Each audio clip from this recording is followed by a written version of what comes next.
Lo lihat dong usaha gue untuk kurus. Gue makan cuma sedikit-sedikit tuh, lihat tuh. Tapi gorengan gimana mau kurusnya? Lo sedikit tapi konsisten ya. Kalau misalnya Sumpah Pemuda kan tanggal 28 Oktober ya. Diperingatinya ya. Ya. Kalau Sumpah Pocong tanggal berapa diperingatinya? Coba kita tanya sama Pocongnya, kita tanya sama Pocong. Gue tahu sih. Wah, kopi susu ya. Sebentar. Kita ini Mau satu, sedang double? nongkrong di warung kopi atau Single di set ya? syuting film. Oke.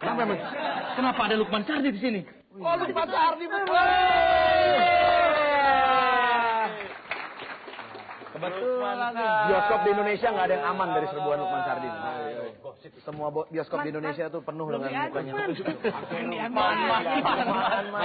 Yo, Man. Dia ini senior, lu lahir dia udah tawuran. Gue masih muda lagi. Kebetulan banget nongkrong di sini. Ini gue Sebentar. pas lewat mau pengen kopi susu ya udah. Yang boleh nongkrong di sini hanya anak muda. Anak muda? Anak muda. Yakin? Yakin. Oke. Gila lu tahu nggak? Dia di film-film itu selalu mendapatkan peran jauh lebih muda dari umur aslinya. Masa di film Red Cobek dia jadi anaknya si ini Tika Panggabean. Mana mungkin? Biasanya dia tuwir. Iya, karena gue bayar produser.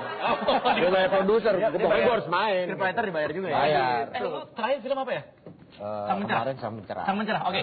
Sang Mencerah kan tentang Kiai Haji Ahmad Dahlan, ya.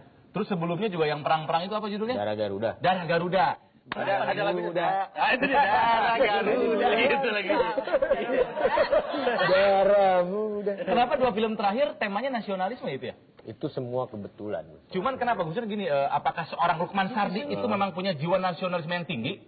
Wah, itu hanya bukan gue yang bisa jawab. Tapi yang pasti gue merasa bangga jadi orang Indonesia. Kalau misalnya gue ditanya punya nasionalisme tinggi atau enggak, biar orang lain aja yang ngeliat.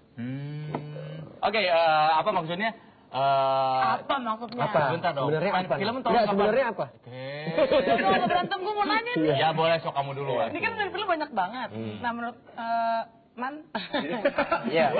Ada apa? Manggilnya apa? Ada apa? Bang Lukman. Iya, abang juga Bang boleh. Lukman, Bang. Iya. Menurut abang nih ya, film yang paling menginspirasi anak muda tuh yang mana di antara semua film yang ada? Juga tuh pertanyaan. Ya iyalah, dari si penjaga warung.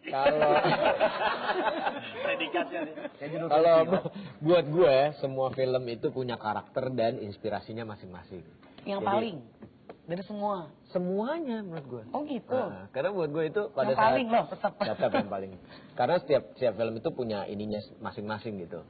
Jadi pada saat gue memilih atau gue main film, itu sesuatu yang gue anggap punya sesuatu yang paling gue suka, karakternya gue suka. Jadi semuanya punya inspirasi. Jadi pertimbangan milih film nggak cuma masalah budget ya? Nggak cuma masalah itu. Itu penting juga. Oh kalau yang masalah itu, film apa tuh yang banyak persinggungannya?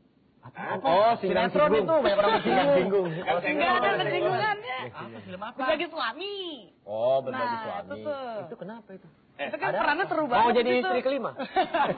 Ya gini, Iya, Pak. gue balikin ke ini kan sebenarnya kan kita ngomongin Sumpah Pemuda konteksnya, Iya, ya kan? Dimana waktu itu pemuda di Indonesia bersatu untuk mempersatukan Indonesia yang luas banget kan waktu itu kan. Nah sekarang nih dalam konteks dari industri film, lu ngelihat apakah sebenarnya karya-karya perfilman Indonesia ini cukup bisa mempersatukan Indonesia dalam konteks yang positif? Karena kita tahu sebenarnya kan kualitas film kan nggak ini ya, nggak semuanya Nggak rata lah. bergizi gitu istilahnya. Iya. Oh bagus juga tuh pertanyaannya. Iya dong, gorengan siapa dulu? Andari lagi.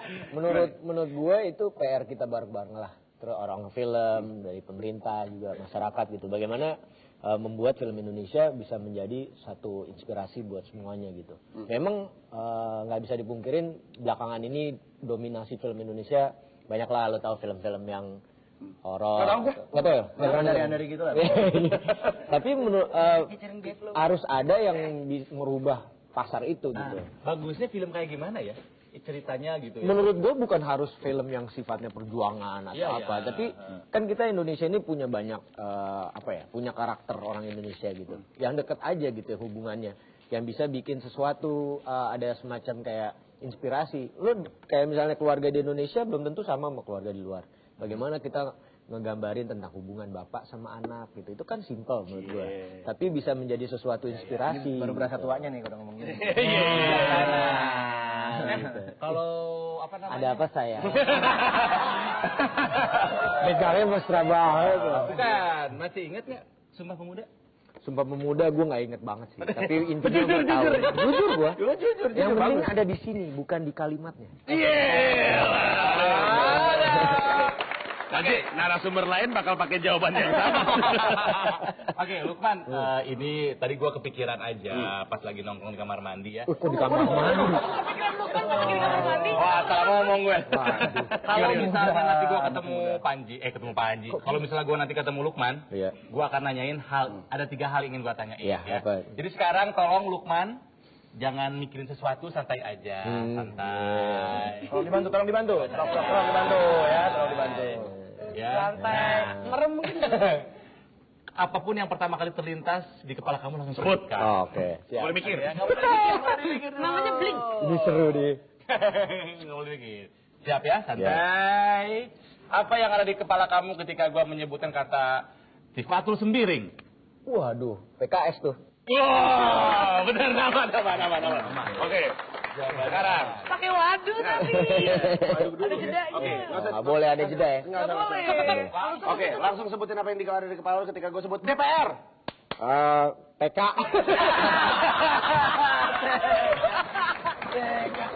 Tapi gini, gue mau balikin lagi. Lu kan memerankan Kiai Haji Ahmad Dahlan. Iya. Kan lu studi dong, lu riset apa segala macam. Dalam pengembangan penokohan itu, dalam studi lu, apa sih yang lu lihat nilai-nilai dari beliau yang sebenarnya bisa diberikan kepada pemuda zaman sekarang? Banyak. Salah satunya gini, gue baru sangat menyadari setelah gue pelajari gitu bahwa Ahmad Dahlan itu memulai perjuangannya. Dia belajar sekolah ke Mekah itu untuk belajar Islam 15 tahun, masih muda. Berarti Raditya Dika nggak lulus nggak salah juga ya. Mendalami. 21 tahun dia udah mulai perjuangannya. Menurut gua itu usia yang sangat muda gitu. Dan pada saat itu situasinya adalah yang bisa dibilang dia melakukan suatu pembaruan. Pembaruan yang bertentangan dengan semua yang ada. Dan itu dilakukan umur yang masih muda. Sekarang gue cuma pengen, dalam hati aja gue kadang-kadang kesentil gitu. Gue umur 21 tahun ngapain ya gitu. Sedangkan seorang Ahmad Dahlan 21 tahun sudah melakukan perubahan yang zamannya belum ada internet, belum ada telepon, belum ada segala macam gitu. Itu salah satu pelajaran yang bisa gue ambil. Ya kalau lo yakin ini suatu kebenaran, kenapa lo nggak berani ngomong? Kebenaran dalam arti kata yang bukan lo ngotot sesuatu ya, merasa ini benar, tapi berdasarkan fakta apa segala macam. Itu salah satu yang gue pelajari. Bagus juga, tepuk tangan dulu dong. Tepuk tangan. Oke, gua balikin lagi ke pertanyaan gua deh. Siap. Kosongkan pikiran apa yang terlintas di pikiran kamu ketika gua sebutan kata Indri Sandi. Bapak gue. Terakhir, apa yang terlintas di kepala kamu ketika gua sebutkan kata Eva Arnas? Ih, seksi.